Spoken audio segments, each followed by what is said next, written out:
সময় মনে হয় না যে এই রাস্তায় বারবার যাইতে ইচ্ছা করে না এক জায়গায়, বাট এই জায়গায় যদি আপনি বারবার আসেন আপনার থেকে বারবারই ভালো লাগবে। মানে এত সুন্দর, এত রোমান্টিক একটা পরিবেশ। আমার গ্রুপের 3 জন আছে আমার সামনে, বাকি 5 জন আছে আমার পিছনে।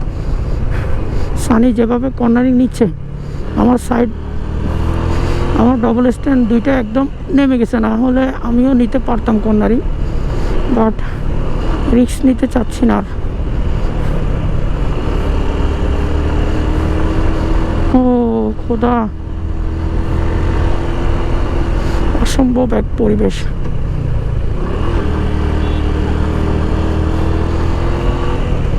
যারা কখনো এই রাস্তায় আসেন নাই তাদের উচিত একবার হইলেও এই রাস্তায় এসে দেখে যাওয়া।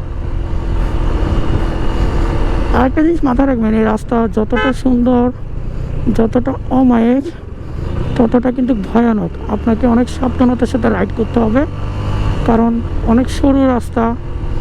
এই রাস্তায় আবার প্রচুর পরিমাণ বাঁক আছে, আপনাকে দেখে শুনে রাইড করতে হবে। কারণ আপনি যদি ভুলে কর্মে যদি আপনি আপনার লেন থেকে অন্য লেনে চলে যান, মানে আপনার লেন থেকে আপনি ডান পাশের লেনে চলে গেছেন, যদি আপনার ব্লাইন্ড সাইড হয় আর যদি কোনো গাড়ি আসে, এদিকে তো বেশিরভাগ সিএনজি আর মোটর সাইকেল এগুলোই দেখা যায়, তাহলে হয়ে যেতে পারে বড় ধরনের দুর্ঘটনা।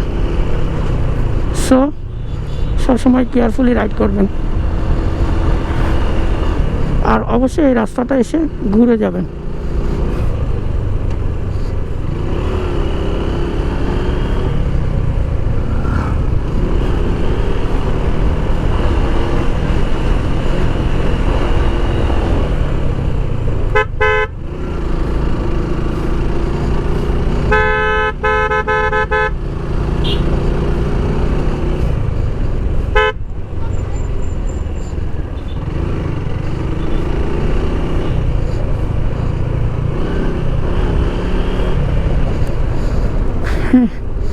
রাস্তার দুই পাশে গর্তগুলো দেখলে মানে আর টানতে ইচ্ছে করে না।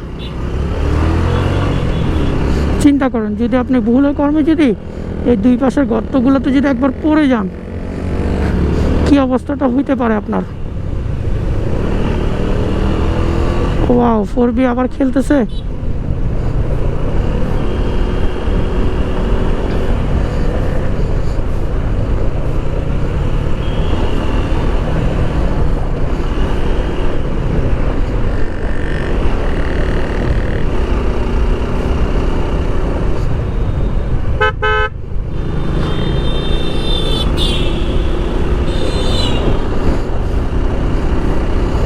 আর পাহাড়ি এখানকার যারা আছে, হেলমেট ছাড়া যেভাবে ওরা কর্নারিংগুলো নেয়, যেভাবে রাইড করে, দেখলে কিন্তু ভয় লাগে।